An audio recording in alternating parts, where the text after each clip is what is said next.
So, what do you guys notice about the variety of trees back there? Yeah, Ben. Well, they're all pretty close together, so like, and the colors seem to be similar, but you definitely notice it has different colors. Like, you have to have a variety. All right, good, good. All right, folks back there, I can barely hear Ben. Okay.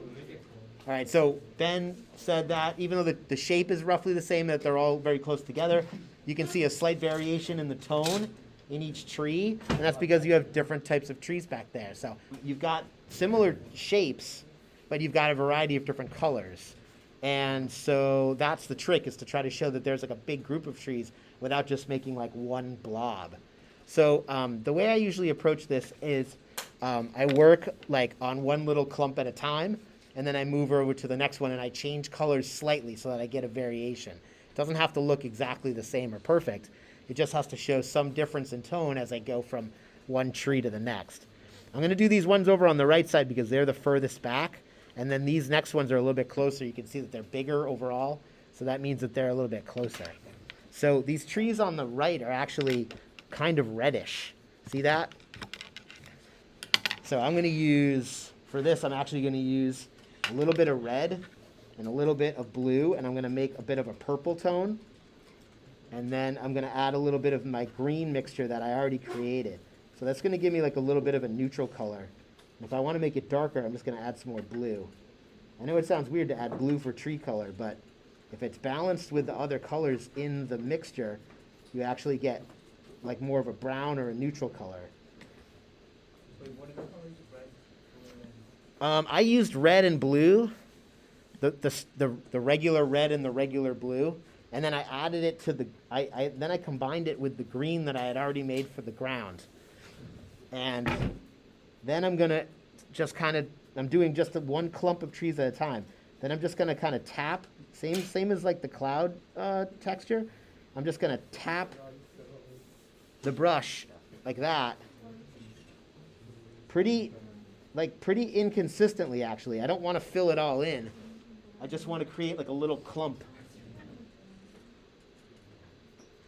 And then we'll go back to the big picture because it's easier for you guys to see.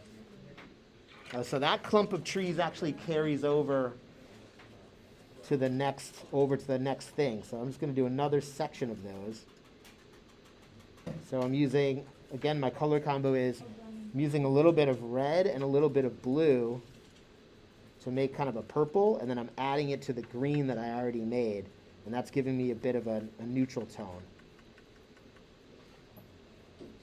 And with the trees, when you're doing these trees, you want to actually, you're better off making your first pass at this a bit of a darker color, and then you can add highlights later.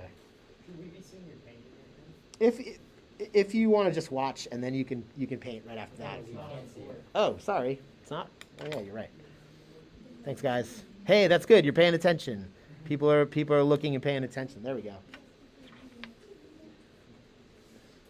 So I know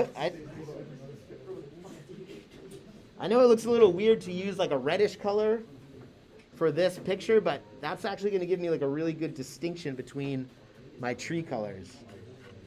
All right, then for the next one, then I'm going to switch it up. I'm just going to do one more, and then you guys can work on your own. Okay, so for the next one, now I'm going to take that green that I was using before for the grass. I'm going to add a bunch of blue to it to make it darker. And again, if you want to use some black in here, you can, but I like to use blue because blue is just a richer color than black is in terms of its, like, it's on the color wheel, so it's going to be, a little bit more vibrant. All right, so then I'm going to do the next tree over. Maybe it a little bit different shape and a little bit taller. Okay, and it just has to look like that. You don't have to do any details on it, really. Okay, you're just going across and adding in. All right. And then you just keep going. Okay, if you want to use, I'll put the photo up in a second if you want to work from the photo, or you can just kind of make it up, you can just invent it. But as long as you're varying the tones, okay, try using different blues. Okay, vary your tones, vary your mixtures. All right, make sure it isn't like a totally outlandish color, as long as it's not like hot pink. But, if it's somewhere between green, brown, and orange, it's probably like a pretty good tree color to make.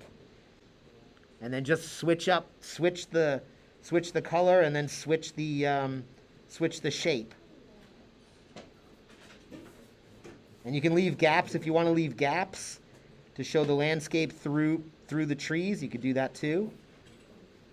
All right, so there's a couple of like maybe some spruce trees. Those could be like spruce trees, maybe.